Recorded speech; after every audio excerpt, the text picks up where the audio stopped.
in your, I can't keep things in my brain for that long. Well, I'm not saying I can't keep things in my brain. If you keep stuff like that in your brain for long, you will not get past the trauma and the obstacles that happen. So I try not to keep them.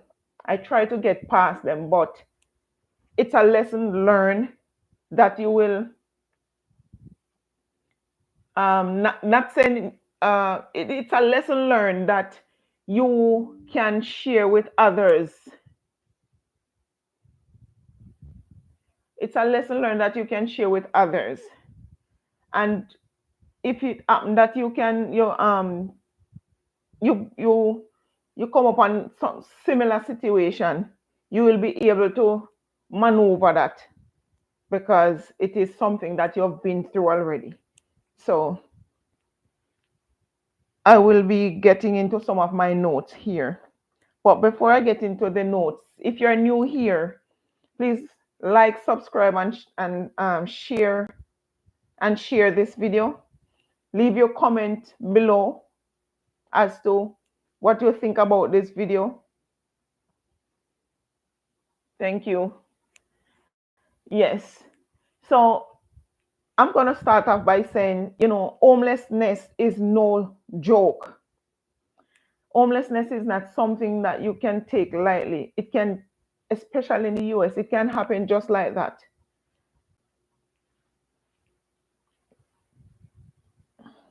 It's no laughing matter, but sometimes when you're going through the situation at that time, there's no way you can smile and laugh about it. All depends on how you feel. But now I can really laugh about the matter because it's something that I've gone through. It's not something that I'm in now.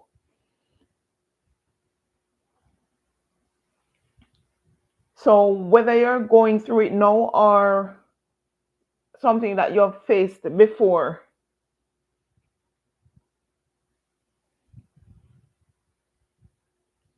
or something that you have gone, whether it's something that you have gone through before or something that you're facing now, I, I hope this video can inspire you in some way, shape, or form.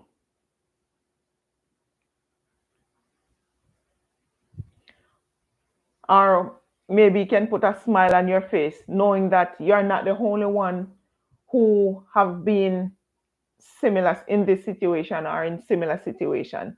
Maybe not the same exact situation, but similar situation. All right, so this is very personal to me. This story that what I'm about to tell you is very personal to me. So sometimes maybe I will get a little emotional in while I'm talking about it, but we are all human being, and sometimes you know while remembering some of the stuff that happened, it will spark some of your emotions. So in all my 50 plus years, back then I wasn't in my 50s. I was about 40, in my 40s. I was about 48, 49, somewhere about there. When I came to the US, and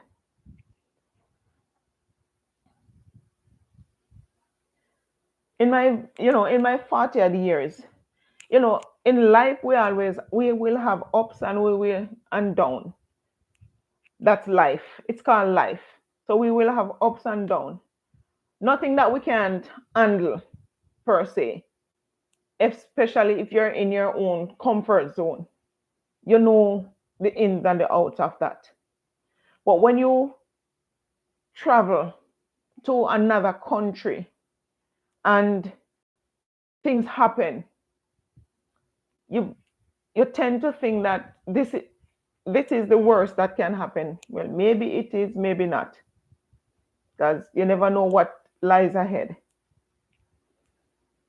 So this was an unexpected downturn for me, where When I came here, first thing first, the person that was supposed to pick me up at the airport did not turn up. That is the first red flag. But knowing knowing me and knowing full well that I am not somebody who ever give up just like that. I have to fight the fight. And I took it on. I took it on. I should say head on. I took on life head on, and whatever was to come, I took it on head on, and told myself that whatever the outcome, and that was just the beginning of my journey. So I faced a lot of challenges within that um, within that couple of years of my I faced a lot of challenges within that few years of my life here in the US. A lot of ups, a lot of down, um, and stuff like that.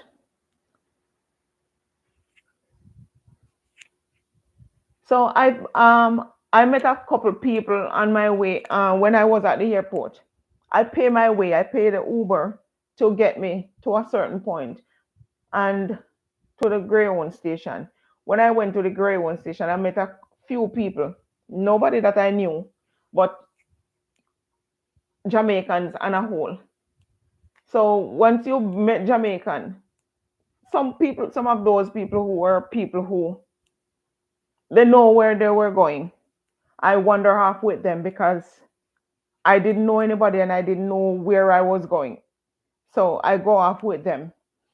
And I could say that was the beginning of my journey, or that was the next step, or my second step. But it wasn't the exact beginning. The exact beginning was when I leave stranded at the airport. But my brain told me, the taxi, take a cab, and go to the Greyhound station, which that was my second time going to the Greyhound station. It was my second time in the US. I remember, learning and adapting to all these changes, listening and observing what was going on around me, and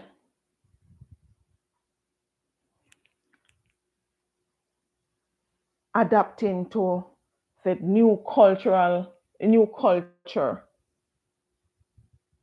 Because the first time when I came here, I didn't spend much time, so there was not much. I learned a little, but when you have people taking you around, it's not like you're just going with the flow. You're just moving with the flow. But when you're alone and it's like you're alone in the wilderness. You're that's when the actual learning process come in. So you have to learn. You by yourself, so you have to learn. And when I get to where I was supposed to go now, the person I get to a certain point, that's when the person came and picked me up. So after they picked me up, you know, and moving around with them and stuff like that, I found out that that person wasn't legitimate. They were just I can't find the right word now, but they weren't legitimate. Being around them for a couple months, and then they turn their back on you. That's where the real life comes in. After that happened, I called up a friend of mine and told them what happened, and you know they said they said I can come where they're at. So that is in another state. Go back to the gray own situation.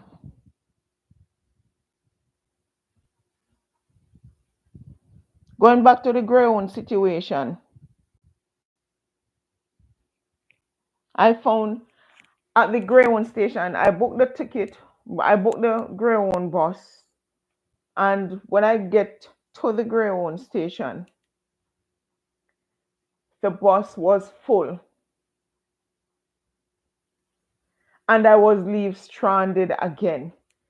The next bus that was supposed to come would be the next day. I've never in my life sleep outside. I'm always been an independent person and never did rely on anybody for anything. Never really ask for anything. So asking becomes a burden, and relying on other people becomes a burden. At this point, when I reached to the ground station and the bus drove off, when the bus drove off, the the tears just start flowing. I think that was about 2 p.m. I don't quite remember from the top of my head now. Maybe, but it was in the midday, somewhere about maybe 2 p.m. or somewhere about there. After the bus leave, that's when the reality hit that where are you going to stay for the night? Where are you going to stay? Know that that person turned their back on you. You can't go back to that house.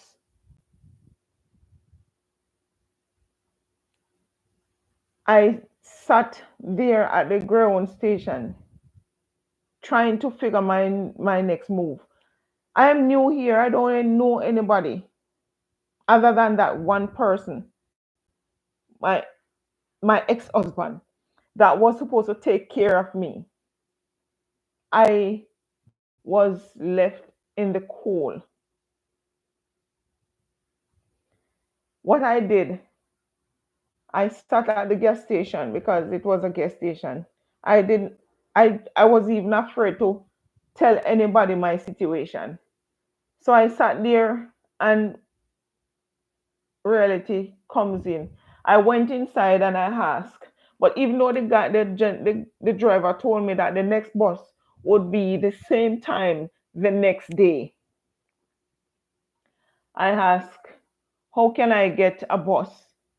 And start asking how about places to stay, because you can maybe not. That's in my opinion, that the only way to trust anybody is to ask the person, the cashier, which you can't just ask random people. I wouldn't ask random people because because I at first I let my guard down, but no, I have to get my guard up because you don't know who is who. You're in a new place, new land with no real no real help. So while I was there, this guy came up to me and he said, "What happened? What how comes that you didn't catch the bus?" And so I start explaining what happened. So Bodhi, he was a Jamaican, and he kind of understand what I was talking about. He went away and then he came back, but I still have my guard up because I didn't tell him I didn't tell him everything.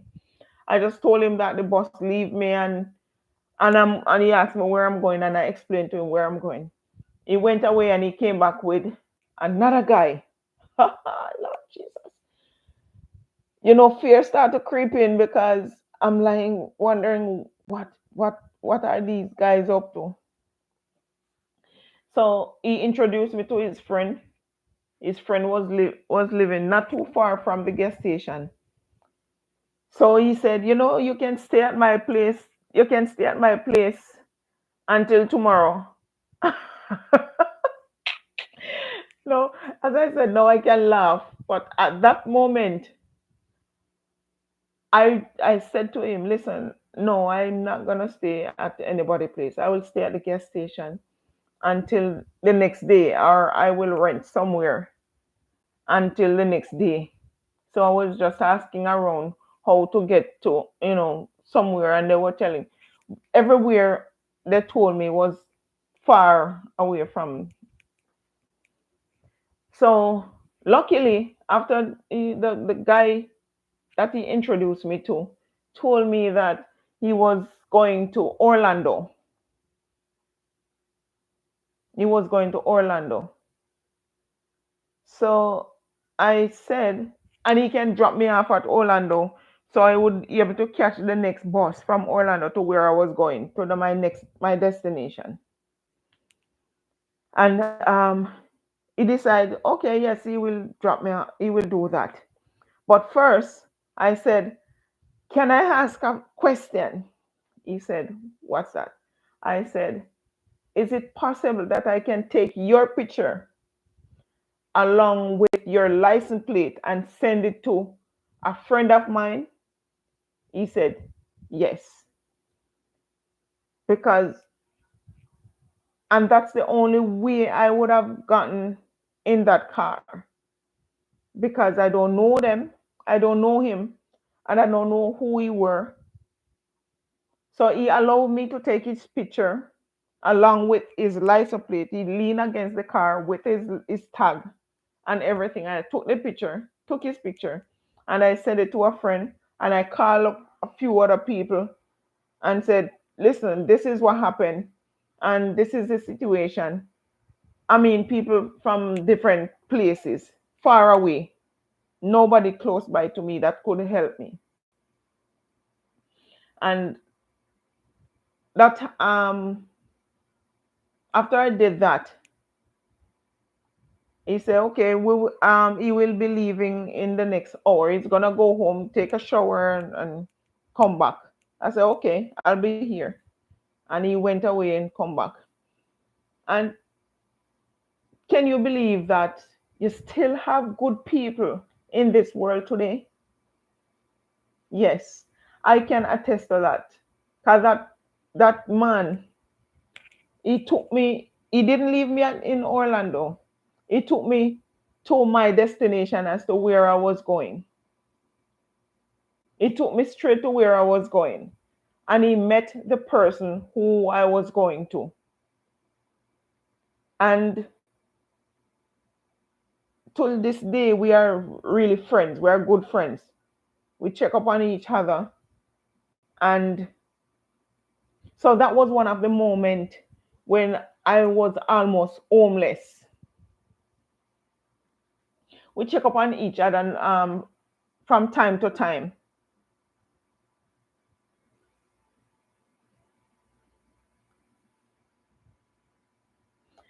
So when I when I reached to the destination as to where I was going, so this person only has a one room, and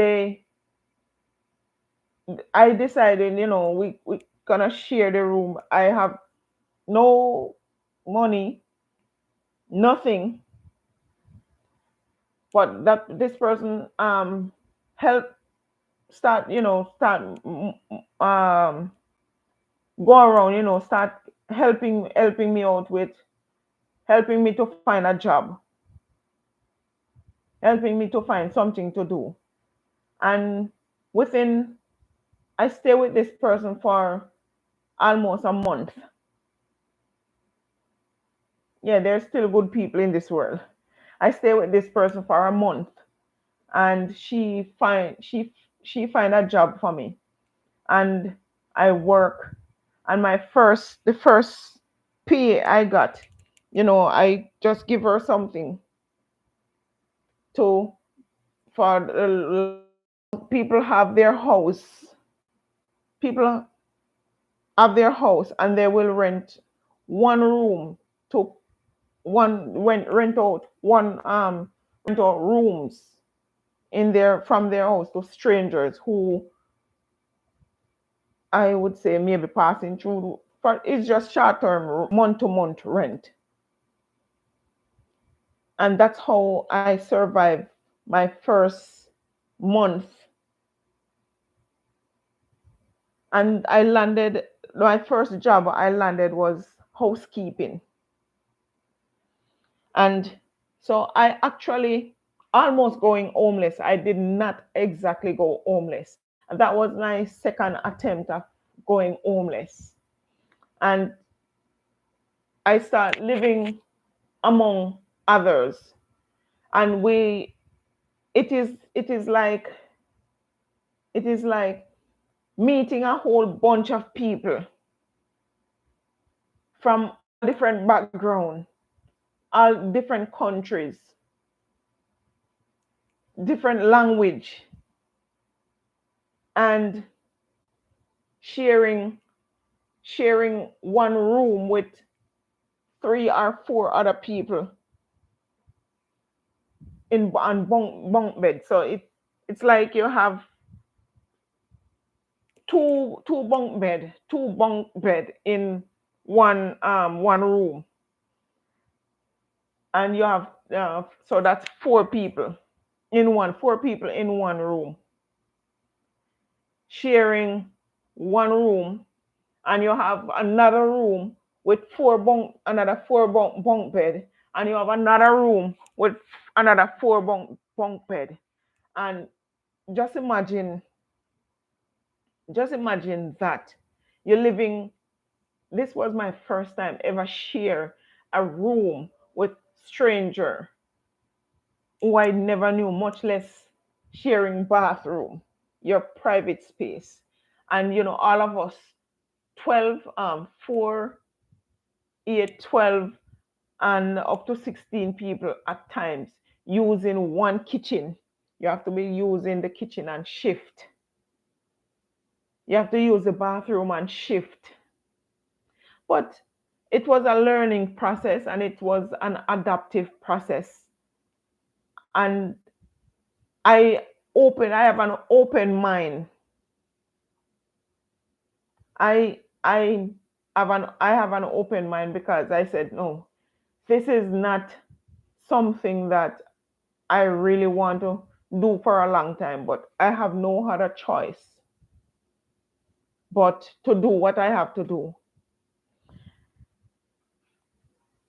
to survive. Yes. So yes, you say definitely I'm a survivor. I'm a survivor. Yes. And um,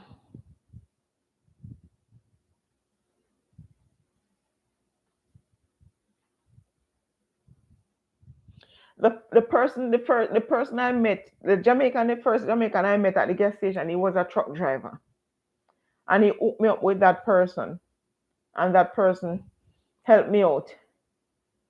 And do you believe that not all men you can trust them like that? Because he had never one day, overstep his bound, which I and that is one of the reasons I we still friends, because I respect him so much. I respect him so much. He had never overstepped his bound.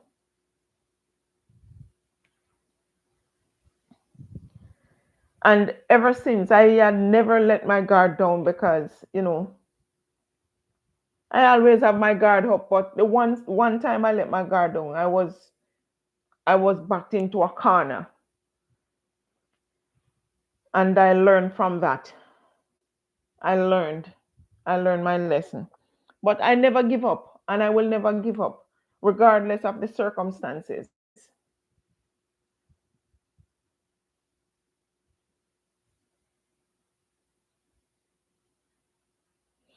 So,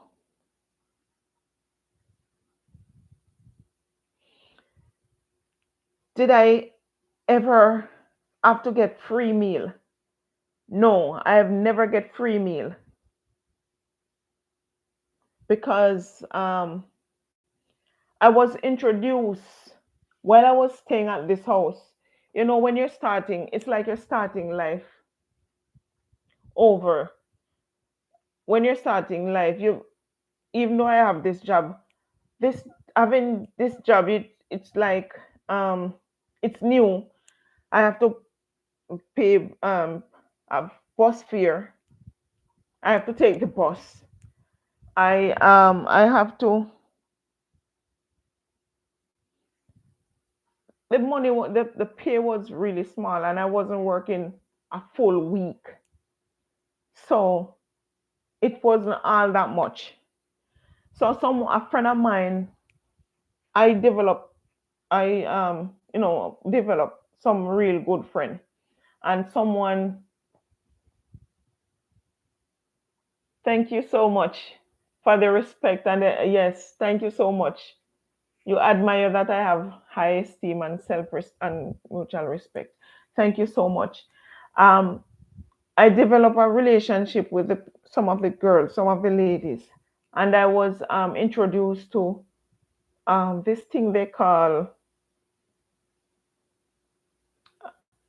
it's not a homeless kitchen. It's a food bank. Food bank. So I was introduced to the food bank thing where you can go to the food bank and you sign up, and you get food. You get whatever they're offering that day. It's not cooked food, it's food that you have to go home go and cook. So I got a lot of tin stuff, fruits and vegetable and meat and a whole different type of stuff. I get I got a lot of those. I did that for about 2 weeks, but then it wasn't my style. It wasn't my style because some of the things that they offer is some of the things that they offer, those are not stuff that I eat.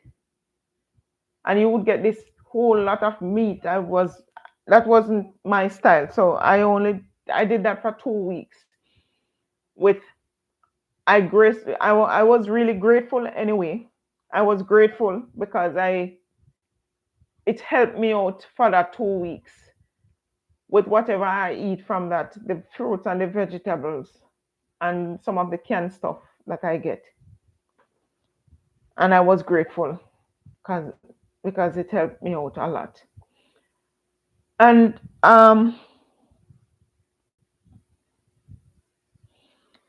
when I start working, it's like it seems based upon how small the pay was, it seems like I owe a bill, a 10-year bill, because I have rent to pay, I have um, other bills to take care of.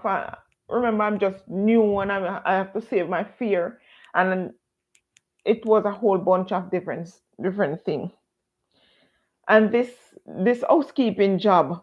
So this was my very first time doing housekeeping, and I can say housekeeping can be a bittersweet. The sweet part about it, let me give you the sweet part first. The sweet part is that you have a job, you you get tips, which that helped me out a lot, and you get to meet good people. You get to meet a lot of people. Some are great people. Some people, you know, all different type of people. But the bitter part of it is, ah man, it's let me let me say, I remember I remember like some of the rooms were like I remember one day when I opened one of the room, when I opened the room and look inside the room, tears fell from my eyes.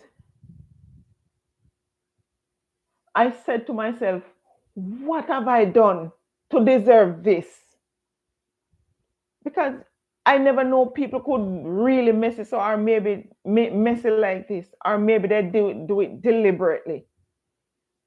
I think that was a deliberate act. I don't know, because I can't think of anybody. You go into a hotel room and you turn the room upside down, and I think maybe they bring garbage from outside. I don't know, but I had the picture. I don't know if I still have the picture, but I have to video in the room. It's like a dump. Inside that room was like a dump. And I got several rooms like that. Not on that same day, but several on different occasion, different days. And that was one of the things that I prayed that I will never do housekeeping again. Never. And I thank God that I passed the stage where I have choices and I can choose the type of work that I do. And it gave me, that gave me a sense of independence as well. That gave me a sense of independence, because knowing that you don't have to rely on anyone, regardless of the mess that you have to clean, or regardless of the relationship that you build. It still gives you a sense of independence. You don't have to rely on anyone for anything. You can tell your story. You can use your problem or this as a stepping stone to get to higher heights, or get to where you want to go.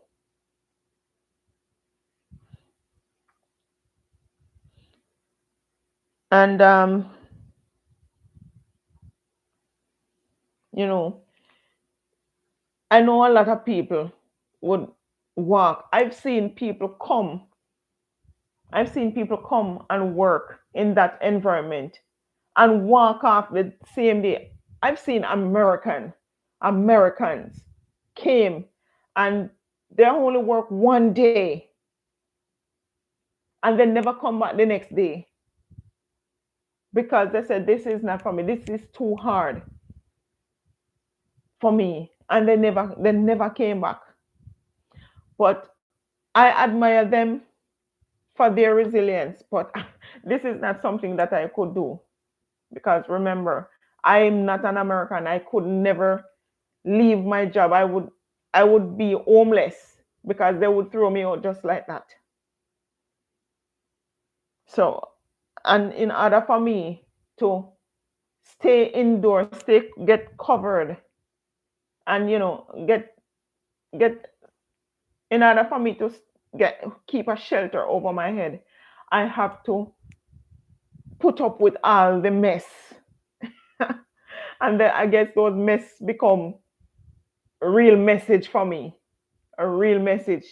Yes, because I will never go back to that. I understand why when they came, they leave and they don't come back. And that was, I could say, I hit rock bottom. It could be, I could say, I hit rock bottom, because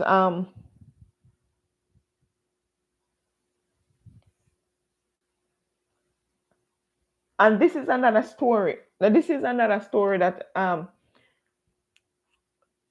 I can give you. Like,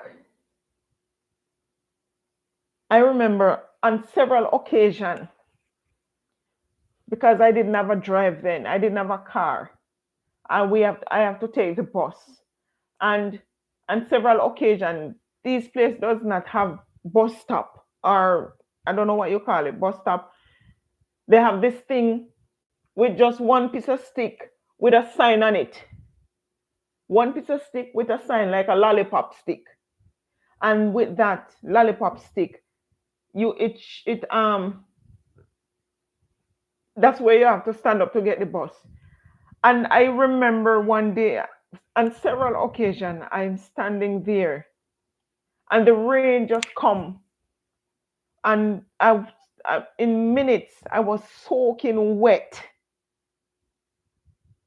In within minutes I was soaking wet, and I have to wait on the bus because there's not gonna be another bus until the next hour or so. When I go in the bus, I can't sit down. I have to keep standing because if you know what it's like to be soaking wet, um, in by the outside, you can't sit down because it is very uncomfortable. And when I get to where I was staying, I have to strip throw everything in the washer. Shoes and everything was soaking wet. Those are some of the things that I have to endure to not being homeless, to stay, to not get for not being homeless, to stay indoor, and so I can have shelter over my head. Those are some of my survival ways I survive to avoid being homeless. So regardless of the setback and the many tears I cried, and the many homes that I share, because when I leave, I share many homes, and they're all the same. I remember, regardless of the many homes that I share with stranger and the many tears I cried, just to avoid being homeless. I'm sitting here. I can talk about it. During those years, I could never speak about them. The minute I tried to even mention any of those, any of what happened the day before, I would I would be emotionally in tears because it's not easy. And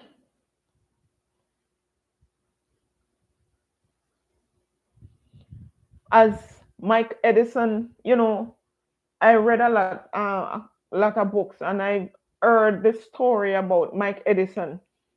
He had tried 99.9 times with the light bulb before he was able to make that one breakthrough. Steve Harvey was homeless for 3 years before he made his first breakthrough. Those are some of the moments that kept me alive and kept me from being homeless. And I remember after I decided to quit the housekeeping because it was getting too hard. It was getting to me too much with all these mess that I have to clean. I was able to apply for customer service, and I did that for 9 months. The customer service,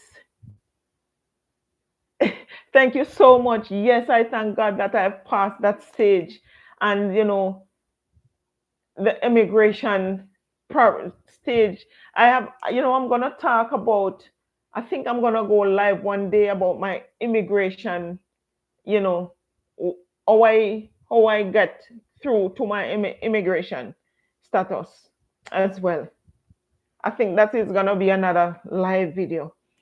And I went through, when I couldn't do the housekeeping anymore with the mess, that too much mess. I love the tips that I was getting. Yes, but I think it was getting to me. And I did customer service for 9 months.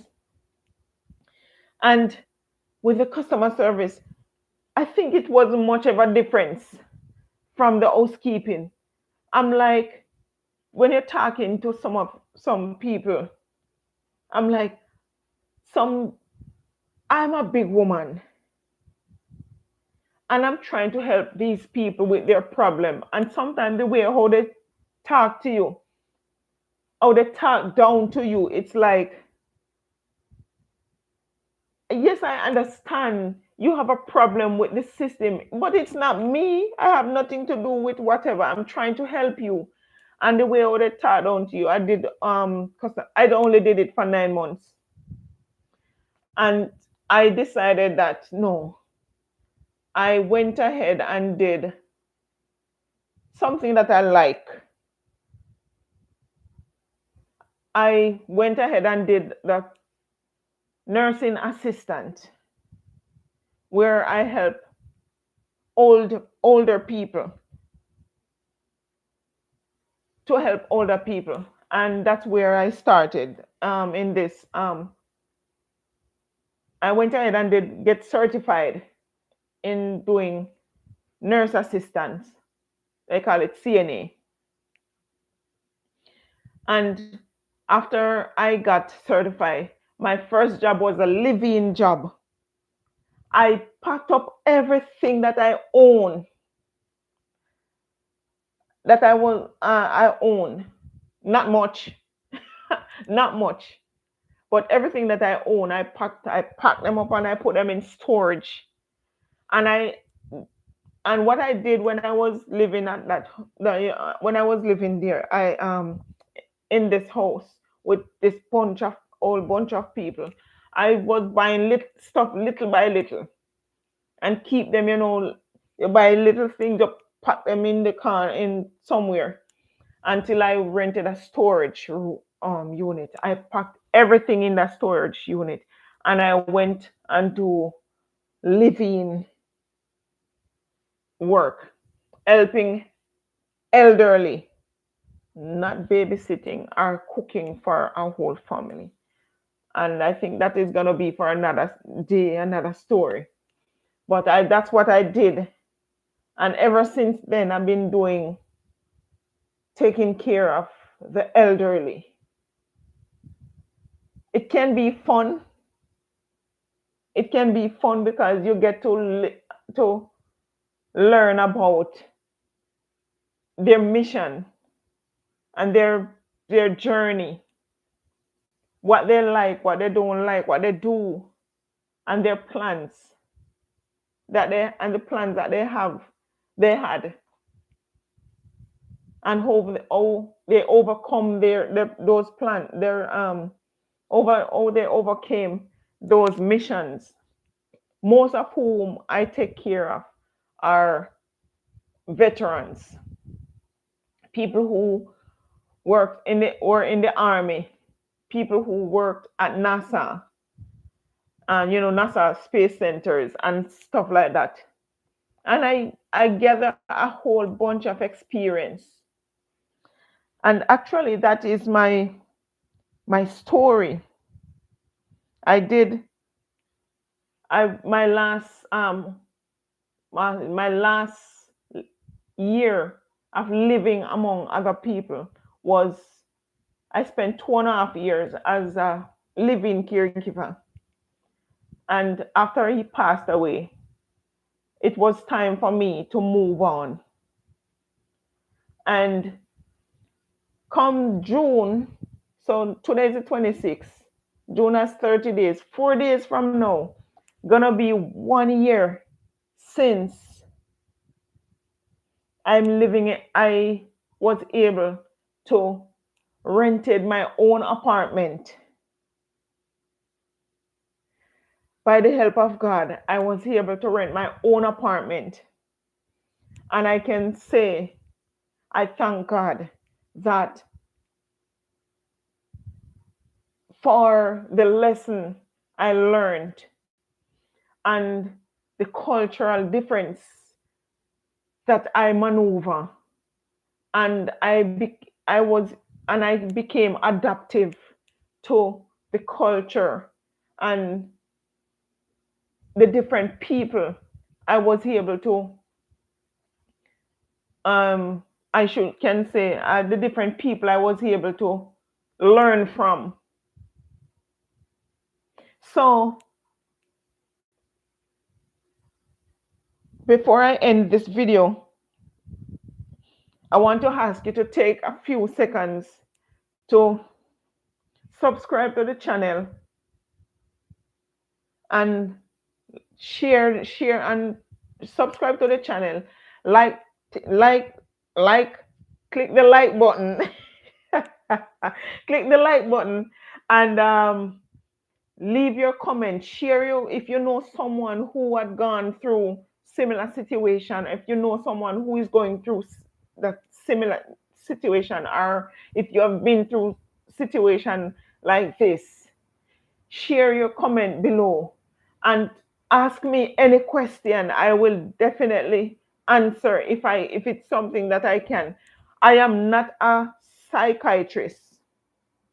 I am not trained to help people in the psychiatric department, but I can definitely give you some views on how I maneuver my situation and how I escape um, being homeless. It's a decision that you have to make for yourself. That you're not gonna make let situation take control of your life. You're gonna put in. You're gonna. You're not gonna make the situation get to you like that. You're gonna figure out a way how to work around this situation. So leave your comment below. Let me know what you think about this video and how you maneuver, how you get through situation like that. And I just want to end by saying I survived homelessness. I wanted to say twice, but it's more than twice. Because every time that I have to move from a different home move from one home to a different home, it could be a situation that I wasn't I couldn't um, get to that point, but I was able to get through. So I just leave it to say I was almost homeless twice and I survived. And I know if you find yourself in similar situation, just reach out. Don't be like me who was afraid to ask question because of my pride. I was afraid to reach out and ask question because of my pride. So don't be afraid to ask question. Leave your comment in the box below. And thank you so much for tuning in. Thank you so much for tuning in and stay with me. And yes, I do enjoy working with elderlies and I learn a lot from them.